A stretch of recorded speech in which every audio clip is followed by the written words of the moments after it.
It's the Donna Adelson trial. Let's talk about Wendi Adelson. We all think she's behind it. After all, she had the most to gain from Dan Markel's murder. Follow the money. So how come the police think she's innocent? And I think at this point, if you had anything to do with this, you'd have already told me.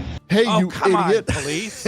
Authentic cop Drew Breasy breaks down the most crucial moments from the first 5 hours of Wendy's interrogation. You're going to want to stick around for when she drops the big bomb. I mean, it would be different if All that and what it means for your weekend on the Comm Center.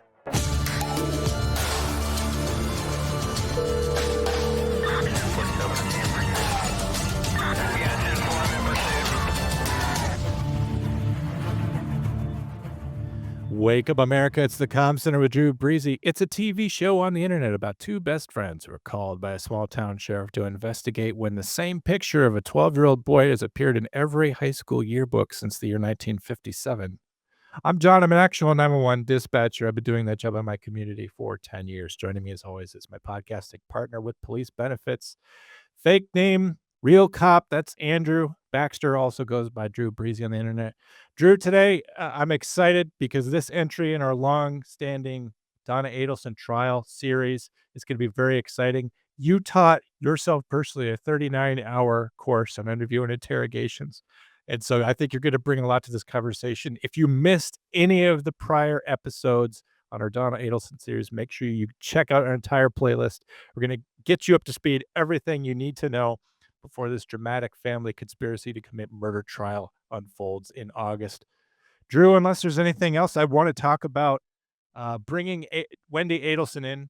Dan Markel is shot. The police quickly round her up. That's something you would do, right? I mean, if somebody dies, you'd bring in their ex-wife, wouldn't you? Yeah, a high majority of the crimes against persons, violent crimes, if it's not a robbery or something, but a high majority of them are the lover.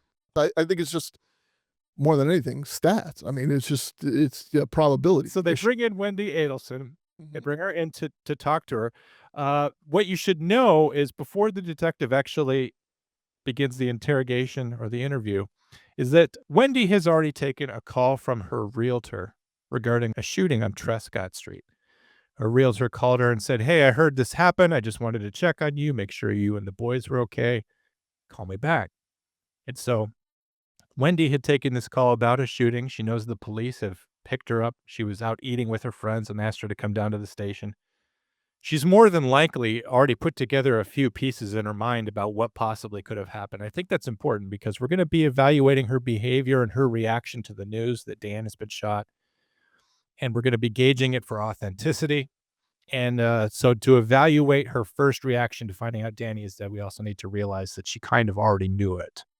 There was a shooting at your home or your ex-husband's home at 2116 Trescott, okay? Your ex-husband, Daniel, all right, has been taken to the hospital. He's not going to survive. Oh my God. Okay?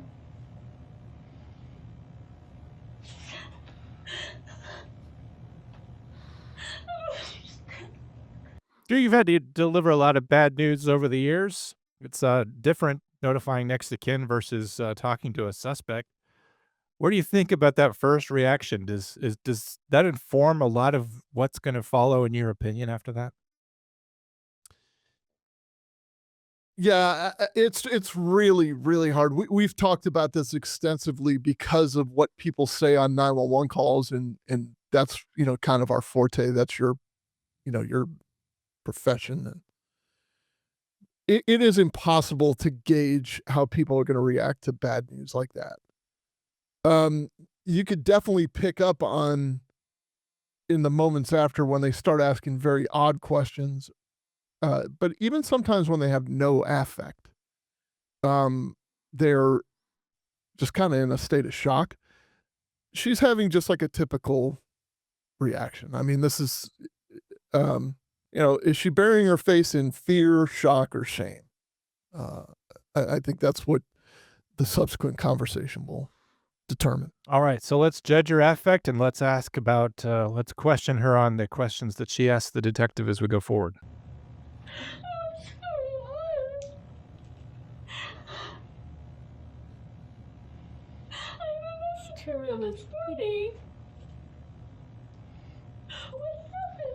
Well, before we get into everything, I have to establish where you were and who you were with and so forth. Okay? I'd be very curious to know if there are tears streaming down her face, because there is truth to that. Everything is connected, like your eyes, your mouth, your nose. And if she's crying, That's how you know you got her at her lowest. yeah, she should be crying. But like you'll see actual tears shed. I'm not saying that's not what's happening. It's just low resolution video. But and this was 11 years ago. So, but she's definitely emoting. And then once we've established all that, I can give you more details. Do you understand why I wanted you to come here before I discuss this?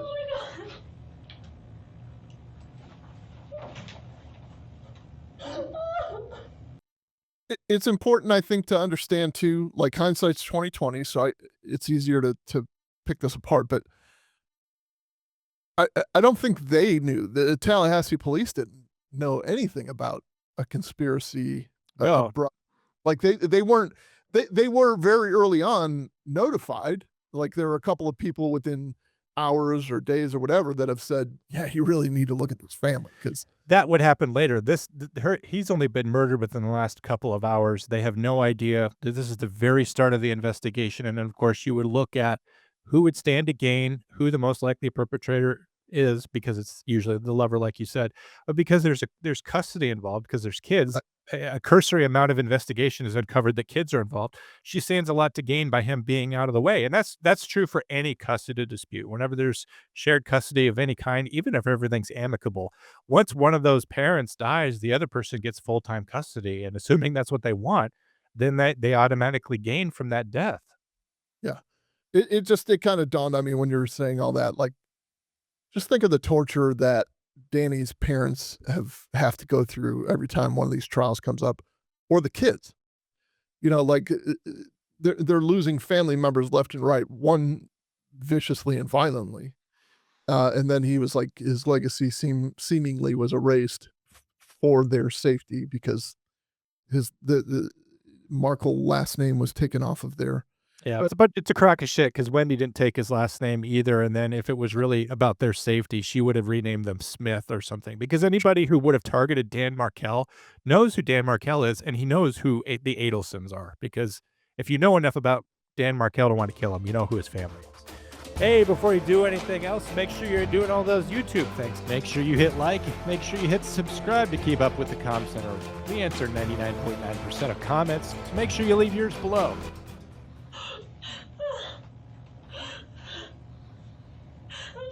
It's okay. No, you have nothing to be sorry about. I just don't understand.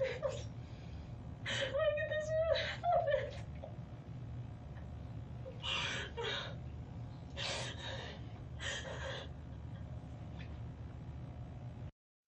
Sometimes, John, these reactions make sense days later. But you know, because this could be like, oh shit, I can't believe he did it. This could be, yeah, we were divorced, but I really love this guy. Or this could be like, Well, at the risk of getting a little too personal, I mean, I'm divorced and so are you, and I'll leave it to answer if you want, but like if I found out my ex-wife was shot twice in the face and was about to die, I would be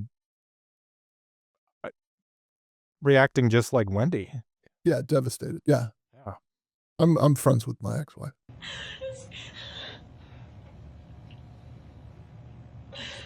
Can you let me get over this hump, okay? Can we do that first? All right. Can you tell me what time you left your house this morning? Yeah, I was there. I didn't leave this morning. I didn't leave until noon. Okay. Oh my god. And I tried to drive up Trescott, and I saw that it was blocked. It was blocked at some point. I'm not sure what time it was And I blocked. just thought, oh, there's maybe some trees down or something, because somebody... Oh, you're saying as you drove down which one of the side roads? When I'm going to a friend's party tonight, and it's It's a, oh my god, what am I even talking about? I needed to buy, it's a stock the shelf engagement party, and so I went to buy bourbon. Okay. So I went to drive from my place up Trescott to get to ABC Liquor, and it was blocked, so I just turned around. I was on the phone at the time, I wasn't paying a lot of attention. So I just turned around and drove up the other way. I just thought, oh, well, sometimes when I lived there were electrical things that would happen. So this is verifiable, by the way, if this has actually happened in the past, where they'll probably get with the local power company to see if there have been outages or trees down or whatever, just to verify your story. But I wonder what Trescott's like. I don't know if it's like a crowded, a densely populated residential neighborhood, or if Looks it's like a nicer upscale neighborhood from what I can Yep. tell, but Benton Hills area. But it doesn't seem like a direct route from one where she lives to Exactly. ABC Liquor. I don't know though. I mean, it might very well be. I mean, it might be a thoroughfare. So No, that's correct. In fact, we're about to get to that. But what's interesting is, Drew, I want to get your take on this because she's giving very, very specific things. She says, I didn't leave my house till noon. yeah, I went to the liquor store and I went for this reason and I'm going to this party. Like, if you're lying about everything that happened, you're not going to have this many details and it's not all going to add up. And as she's kind of backing up, she trips on herself. She goes, what am I even talking about? She's able to back up and kind of reframe her story as to why she's leaving the house, why she's going to go have this interaction at the liquor store. And certainly there's going to be people and cameras at the liquor store. They're going to place her there. Again, at this point, we don't know it's a conspiracy. Yeah. So what we're investigating Wendi for was whether or not she's the person that actually shot Dan. So there's two things at odds here. She admits to being in the area. She has no business being on Trescott Street because she doesn't live there anymore. So she admitted being in the area, but she also has a very plausible explanation about why she would have been, or almost plausible. But the detective will confront her on that. Okay. I left my house around 12:15 because I thought I'll get the bourbon and then I'll get some gas for the car and get super glue for one of the boys' toys, and I was trying to do all I can before meeting my two friends at 1. Okay, who was at your house? The only person that was at my house this morning was a guy from Best Buy because my TV was broken, and That would come up later. yeah, I figured. A guy from Best Buy was at your house. Look, you need to get this interview done, and he's even using language like, look, I got to get over this hump, so let me just give you some of the bad news so we can start talking about this stuff. But look, she's an attorney. I mean, she's trained. She knows how to answer questions, or not, I don't want to say that she's dancing around incrimination, but if you're truly having a moment, there isn't anybody in this world that's gonna not understand if you call a timeout as this person that's being interviewed. You just found out your ex-husband's been shot. I find it curious that unless the boys were with her, she never asked about them. Like, oh my God, did somebody get into my house? Are the boys okay? I find that a little curious, but maybe there's a reason for that. She knows the routine. The boys are at preschool, and Dan would have gone to the gym. So I think she knows that they're there. And I think if If just speculating, but if something had happened to the boys, I mean, that would have been uploaded at the top of the conversation with Dan as well. Well, that's what I'm saying. Isn't that something though that you would want to satisfy your curiosity about? Like, I get that she understands their routine, or she knows their routine. But this is so out of the ordinary that, like, out of the blue, that your ex-husband's been shot. Wouldn't you be a little bit concerned? Like, is the whole family been? I didn't want to pump the brakes on discussions like that. I mean, because it's intellectually interesting, and I think from an investigation standpoint, it's necessary. But just take back to a 10,000-foot view. Yeah. What's the correct way to react when you find out your ex-husband's been shot? What's the correct way? No one's prepared for that. No one has any baseline in their life experience for Right. how to respond to that. And people are going to respond differently. And it could be that she's so overwhelmed by the information that she just got, she hasn't even begun to process it, let alone what could be going on with her kids. I'm not a mom, so I also can't like investigate that line of psychology.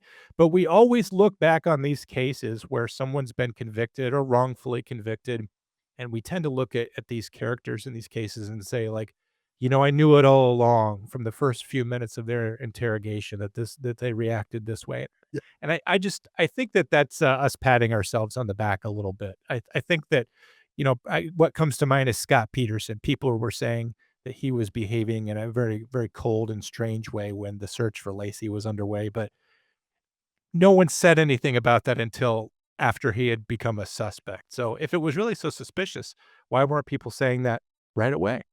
Yeah. Store on your TV. I have his name and everything as a house if you want it, because the boys broke the TV, so he gave me a choice of fixing it or getting a new one. What time did he come to the house?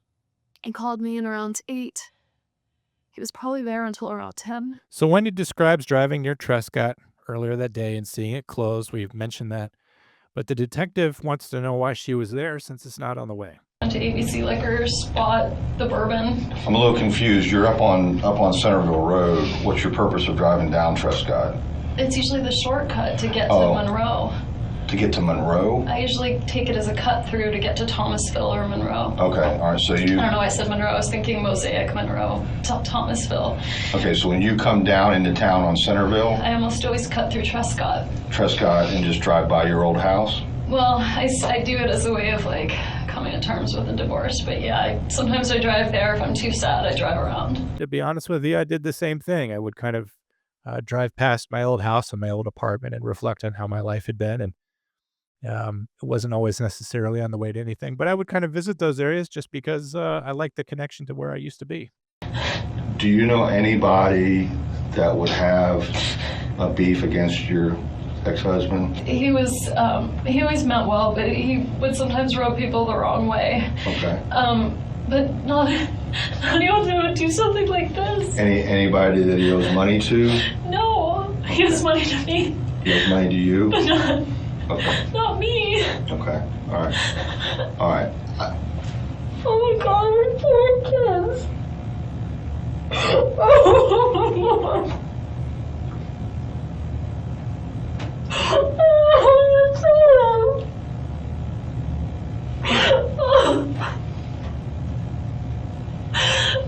I know a lot of people didn't really love him, but I don't know anyone who would do something like this. Well, we're still trying to determine, what happened and how it happened. But he wouldn't do this to himself.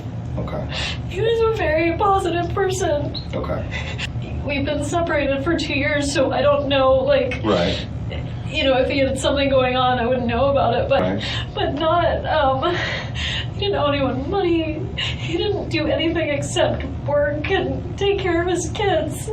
He wasn't involved in anything. I can't help but notice that she speaks positively of him here. Like, it's been very acrimonious. She describes him in the same interview as emotionally abusive. She says nobody really knew that people just think their marriage didn't work out. But here she's describing him as a positive person. Certainly, we know that it wasn't suicide. There was no firearm left behind. And very rarely do people shoot themselves twice in the head. But she's exploring all these things, and she seems like an open book to me when talking about Dan and highlighting his positive traits. It's funny to contrast this with her boyfriend's interview. His name was Jeffrey LaCasse. I'm surprised you guys didn't call me earlier, though, because I probably said 100 times in public that I like to kick his ass, because he kept really making Wendy suffer and things like that. He's just like, I'm surprised you guys did pick me up earlier. I would talk publicly about kicking this guy's ass.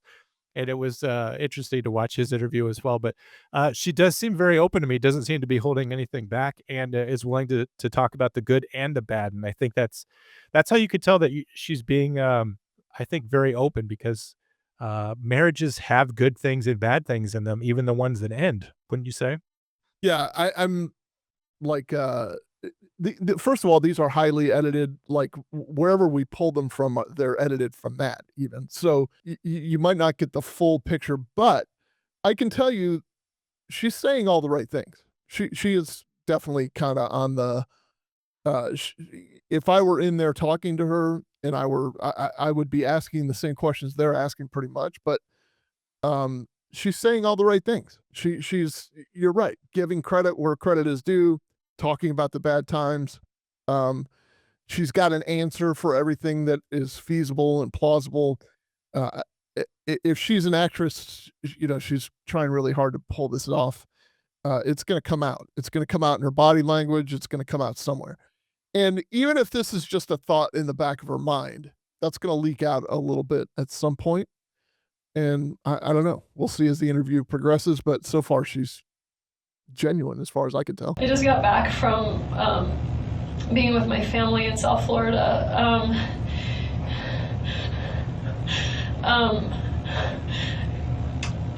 Sorry. It's okay. You're doing great.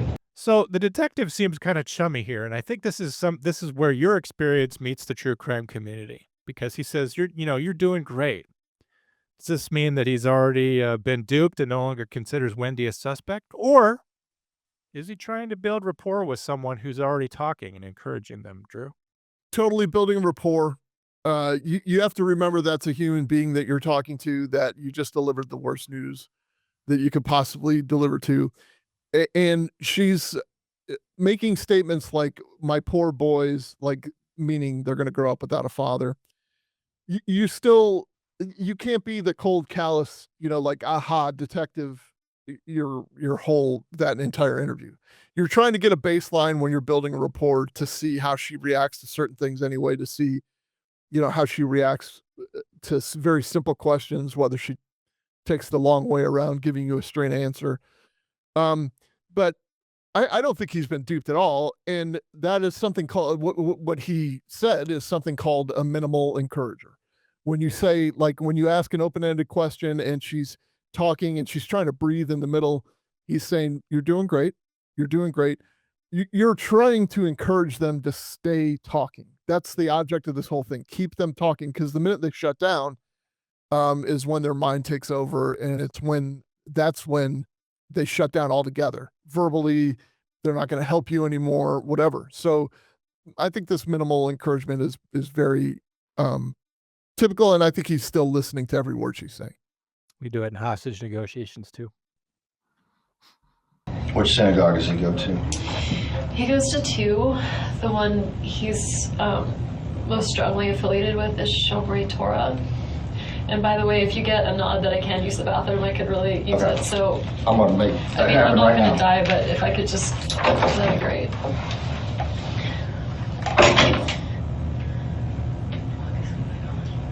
How important is that?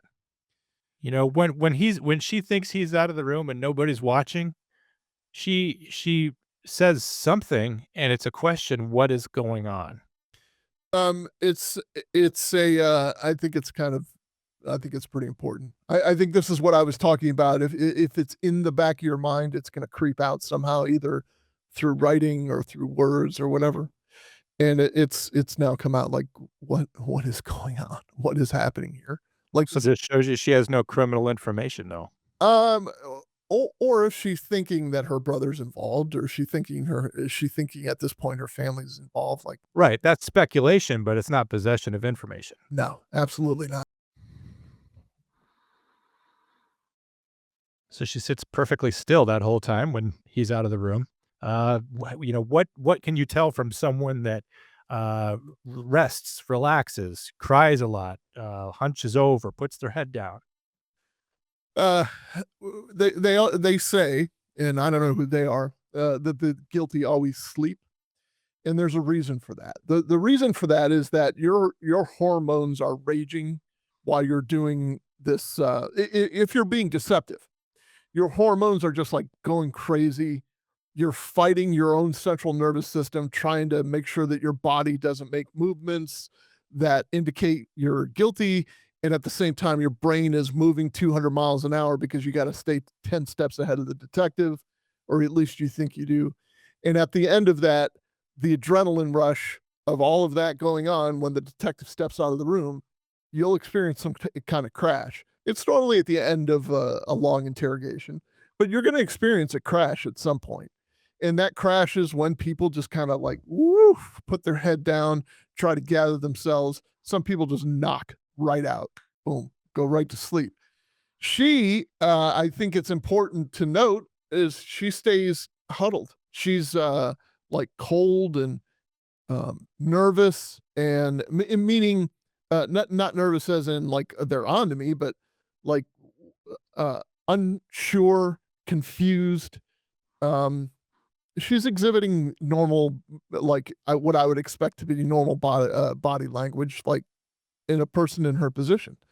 And she's staying alert. But the other thing is to just as a complete aside, she has to go to the bathroom. So maybe she's just trying to stay alert until somebody gets in there to help her.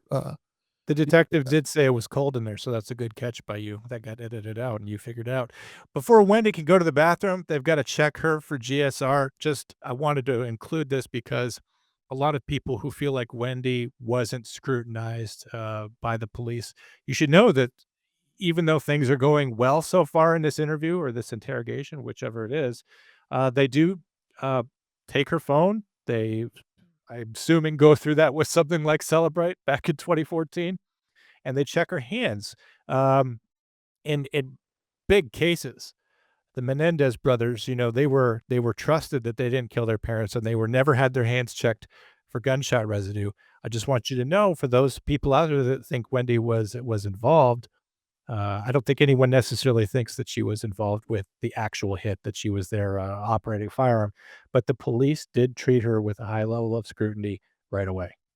Yeah, there's this weird phenomenon in true crime, in the true crime communities, that I'm finding out that people want to be the first to solve, or to crack the case, or whatever that might be. We saw it in some of the previous trials that we had, where it almost turns into like a competition where they're just like rooting for a home team or rooting for an away team. And we're already starting to see it in the comments in the Donna Adelson playlist that we have, where people are like, Wendy, you're next, or Wendy, it, first of all, she's innocent until proven guilty, just like Donna Adelson is. The other ones were already proven guilty. But the other part of this is like, it is absolutely possible that she had nothing to do with this. It's possible that she thinks that something's amiss. She obviously knows now that her brother's been convicted, and she, knows who the middle woman, Catherine McDonald, was. So, like, I definitely don't want to get into this root mentality where we're like, yeah, she's obviously involved. She's obviously involved. You don't have this figured out. I promise you. Like, people have different reactions to different things. And, plus we're talking about 2014. So, 11 years ago, she's seen a lot and heard a lot in between. And, so her behavior today is probably wildly different than it was when this first happened. But the cops did their due diligence here. They checked for gunshot residue. They took her cell phone, and she's an attorney. She knows better. If anything, an attorney is going to get another attorney to represent them and not say a word, especially if they're involved in something. She's 100 miles away from that. She's not even thinking that. I think some of her behavior later is what makes people upset at Wendy, like when she had the podcast where she talks about. Yeah, definitely. I think using your greatest personal tragedy and then exploiting that for some sort of gain, whether it's fame or popularity or recognition. I don't know. I try to keep my personal life and my podcasting life as far apart as I possibly can. Here we go. Okay. Hi. She's got to swab your hands. Oh, first I'm gonna have to do your hands. Okay. Hi. Just so we're clear on procedure, John, they grab a female to come in and do this. She might be the crime scene technician or whatever. She might work in forensics, but she's going to do the swabbing of the hands. It's more convenient this way because they literally have to go with her into the bathroom. So they're going to make sure that she's not dumping any evidence or getting rid of anything, or maybe that was a poor choice of words, but They're going to follow her into the bathroom to make sure nothing nefarious is taking place. And obviously, the reason they're doing the gunshot residue first is so that she doesn't run to the bathroom and wash her hands. But there is a calculated reason why there's a female doing that.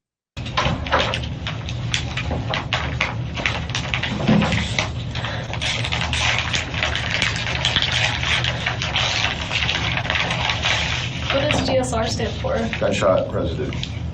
Residue? Residue. Okay. She doesn't care. Yeah. That's how you could just tell she has nothing to do with the actual act of violence. She goes, oh, so Yeah. you're looking for the thing that would definitely tie me to the use of a weapon. Go ahead and swab. If anything, the attorney in her is thinking, well, this is going to eliminate me. This is a really hard job you guys have. I'm a little concerned about the ingratiation. I'm a little concerned about a statement like, man, what a hard job, guys. We hate kiss asses. Anytime someone was so like, oh, it sure is hard to do your job, I would just be like, what's the angle here? What do you want from me? Maybe it just comes from being a cynic for so long, but the only time an inmate ever told me that my job was hard or that I looked strong, or they wanted me to buy them chips. Yeah, right. Some cheese, some toast cheese. So like, it's just a random statement she's making, probably to make conversation and pass time. But I got to be honest, like, there's a reason why they didn't respond to it. Yeah, I'd find it a little weird. I mean, like, your whole world's crumbling, and we're actually swabbing your hands for gunshot residue. So maybe she's just, maybe that's just an incomplete thought she's having, like, or a complete thought she's having where we're not hearing the front end, and the back end is, these guys have a pretty tough job. Okay, since noon today, have you washed your hands at all? I wish I could tell you I had, but I haven't. Okay. I'm filthy. Okay. And a picture, correct? Yeah. Take a picture. I'm just gonna take a picture. With my hands? No, No, you you- just want to you stand stand up, up. and then you can go to the bathroom. Okay.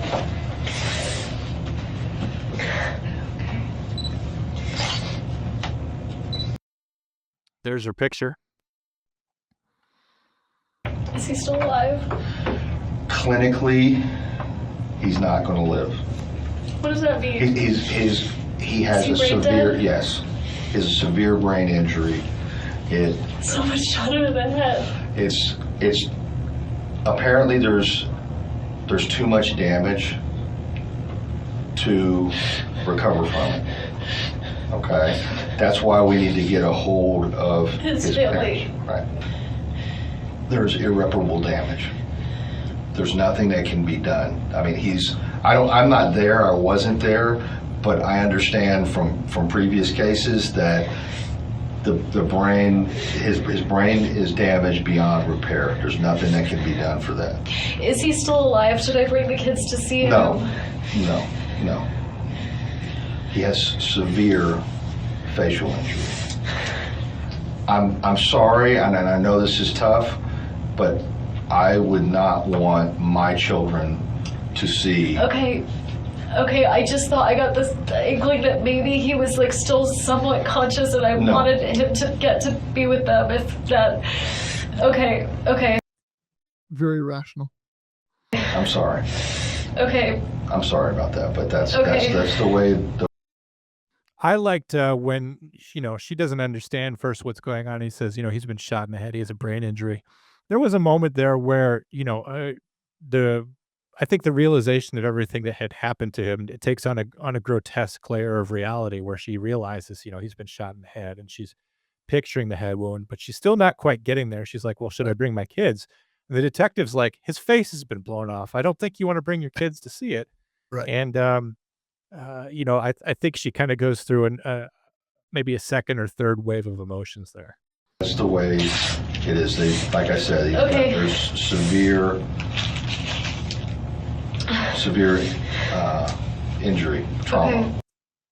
This guy who's doing the talking has probably seen a homicide or two in his day. He looks like he's a little long in the tooth. And he definitely knows what he's doing. He knows his way around an interview an interrogation room, he's telling her from experience of things that he's seen in the past of, look, he's brain dead.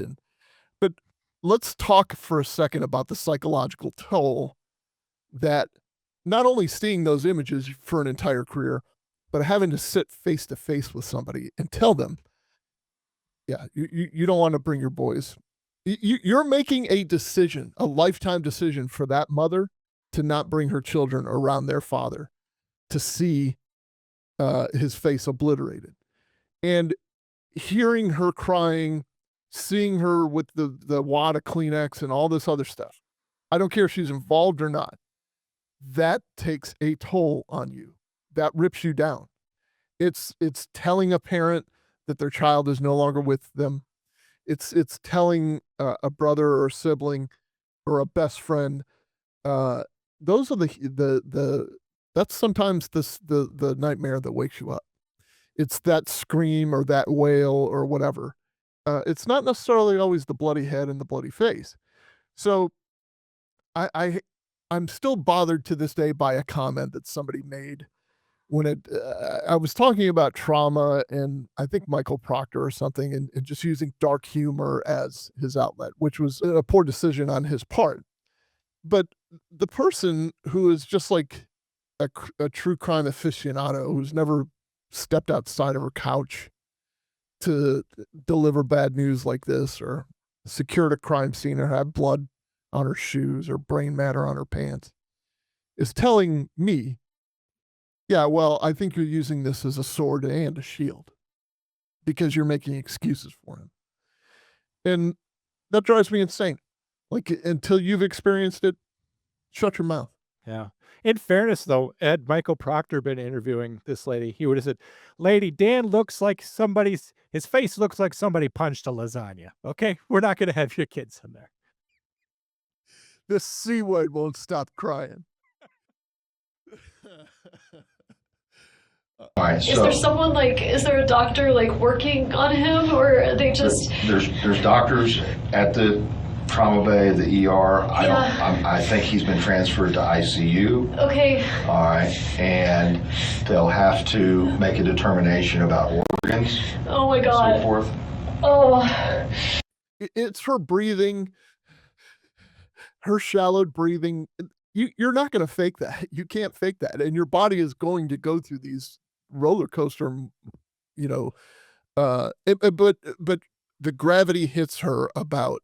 It's another wave of emotion about his impending death, discussing how they're going to harvest organs from him. Exactly. It's a whole new round of, oh my God, we're at this. We're like, this is happening fast. So Wendi almost goes into wife mode here. When they start talking about his organs, she talks about whether or not he may have an advance directive. And she even tells the detectives what his final wishes would be. She says, we talked about this and he would want every last measure used to preserve his life for as long as possible. If Wendi, had any real animosity or disdain, I think she'd be able to muster up some real apathy about the situation and not bother to mention his final wishes. But she goes to bat for Dan to say what it is that he would want in this situation. That's wife territory. And I think it's very admirable. Then she also talks about coordinating care for the kids, who should pick them up. She talks about how she knows a therapist who's going to help them in this traumatizing time, who's also a parent. And so she kind of picks out the ideal plan for caretaking for her and her children. But she's going to be at the station for a while, and that's why she has to make those decisions about who picks up her kids. Is she going to be held because she's still under suspicion at this point, Drew? I don't know. This is real world stuff, and these are real world decisions. And she hasn't asked to leave yet, and she's asking for help in making these arrangements. I see no reason to not continue to ask her questions. So they've got somebody on the hook, not necessarily under suspicion, but they have somebody on the hook that's really, really close that can help sort out stuff as it comes in. And I'm going to tell you right now, some of the guys in homicide, some of the drug investigations I've done, they turn into 36 or 40-hour days. You leave the house on a Sunday night at 8 p.m. and you return to the house on a Tuesday morning at 8 a.m. You don't even know what day it is. And you're still like, you've been continuously working. Like, you might crash out for 20 minutes in the break room, but you're just running down leads. You're just working hard, trying to solve this and speak for Dan Markel, and try to figure out who his killer is. And when the iron's hot, just like it is here, you're going to take every avenue possible. So yeah, keeping her there just might be just to kind of verify stuff. I don't know what they knew at this point. The reason being is You need to talk to me. yes, Okay. and you've been great. I mean, you understand exactly how we have to do things, and I haven't had to explain a lot of stuff. But really, I feel the need to.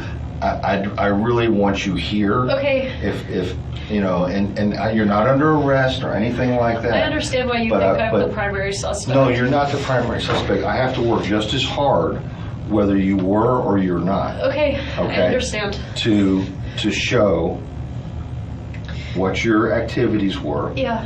Okay. Yeah. And let's put it this way. I think you're a straightforward person.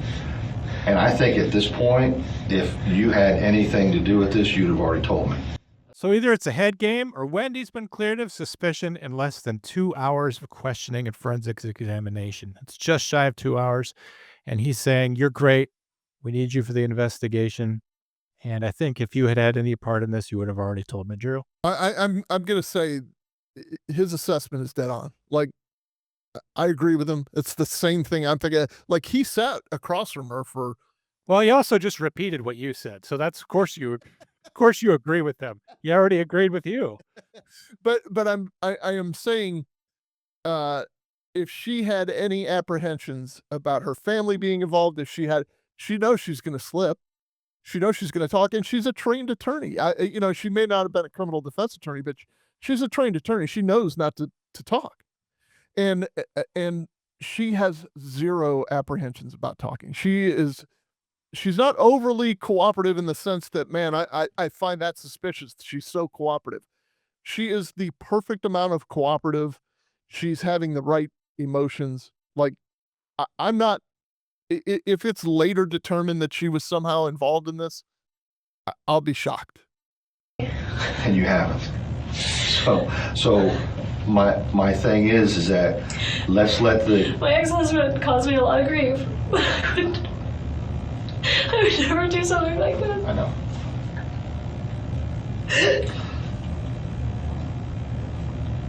And it's So gonna. I understand why I would Okay. be the person you would think would do something, but Well, we have to work just as hard to eliminate it's people. fine. I want to figure out who this is because Right. I'm honestly worried. Well, let me ask you, if you found out that this was someone that you personally know, would that change your mind about what should happen to that person About what should happen to that person? for prosecution purposes?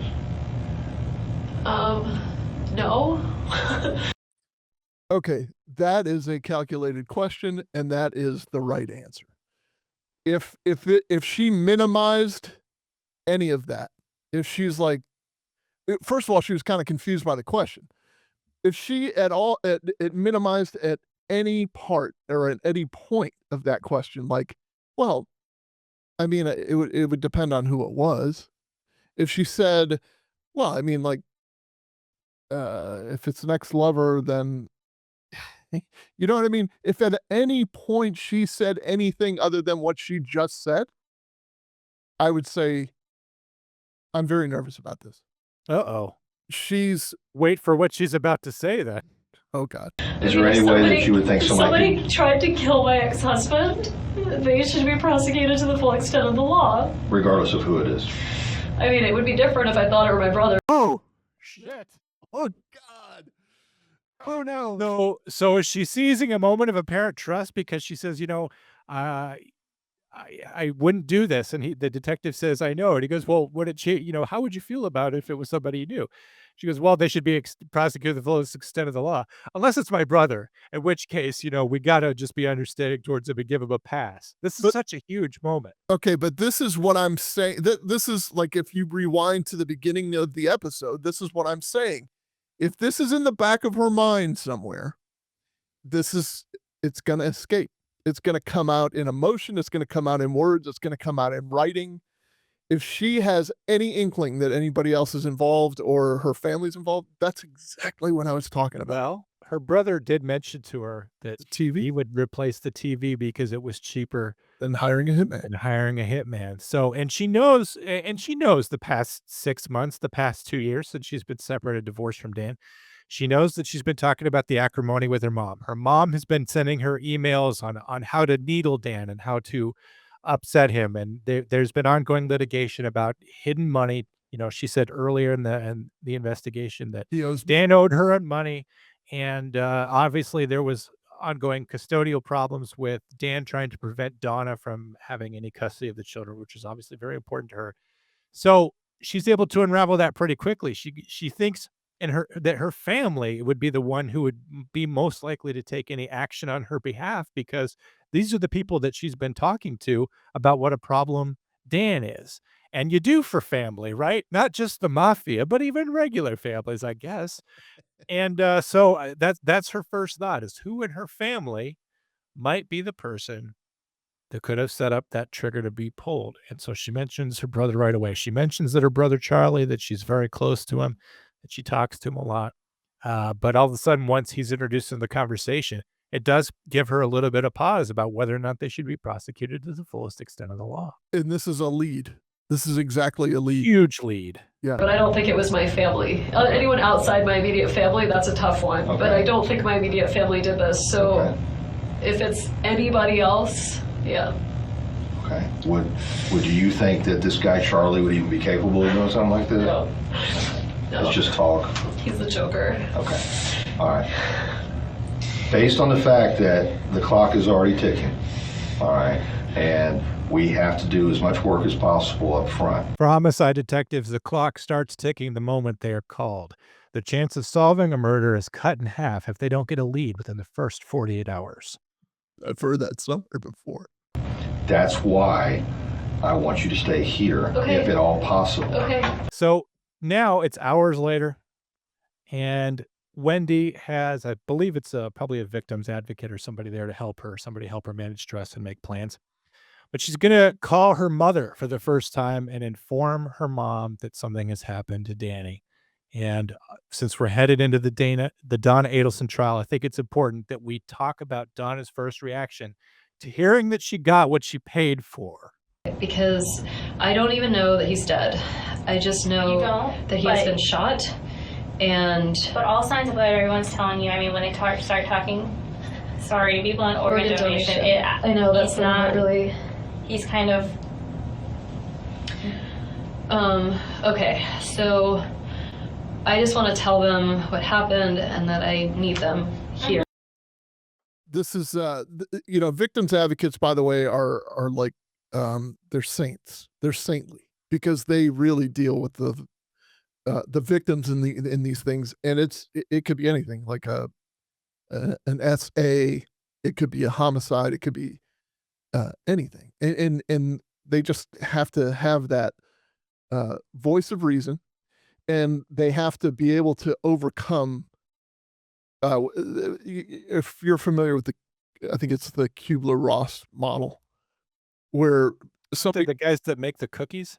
yes, the elves, denial, anger, bargaining, depression, and acceptance. You're going to go through all of these stages probably several times, and she's bargaining right now. Wendi is sitting there bargaining, saying like, I don't know if he's talking or whatever, and she's saying, look, I hate to be blunt, but you know, it's almost like, let me interrupt this thought pattern. He's not with us anymore, right? So these victims advocates do an amazing job at that. And I'm telling you, they're just saintly people. They do it humbly, and they if they're empathetic in any, or you know, if they're empaths, then they're going to be taking on all of that trauma and tragedy. You have to commend Wendi too, because she's trying to tell her parents that Dan's been shot and murdered. Of course, the reality of that is that he's still technically alive, but you don't want to call someone and tell someone, well, they've been shot and they're alive, when that's not the bullet point of your presentation, to use a terrible pun. The point is that Dan's been murdered, and that's what you need to convey quickly in a phone call and not leave any false hope or lingering ideas of recovery. Right. That is, of course, if you're, you know, contacting your mother and she's not the one that set up him to get killed. That's true. And they're I'm gonna fine, come up and here the probably. kids are fine. Mhm. I know it's It's probably so you're creepy to like see Jeff's picture. Like, it looked like a weird mugshot. Like, it's, can you... dear God. Okay. nervous. No, I just, like, I think it's shock reaction. You know, right? Shock reaction? Yeah. Oh, and I'm a shaker when I get upset. So yeah. I I usually know. shake. I really don't. Okay, here goes. This is the worst day of my life. It's interesting she phrases it that way. Hi, Mom. How's it going?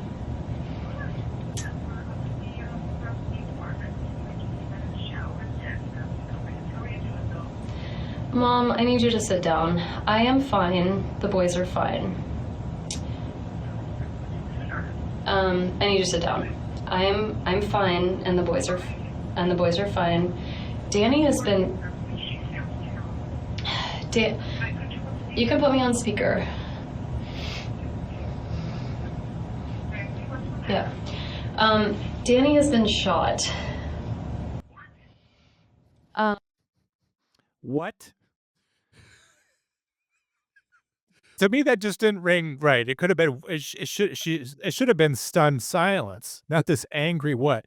On my other show, Hard Time, I actually broke down Donna Adelson on the stand for she was requesting to have her bond changed to personal recognizance, which is a really bad idea because Donna loves to fly to Vietnam and never come back home.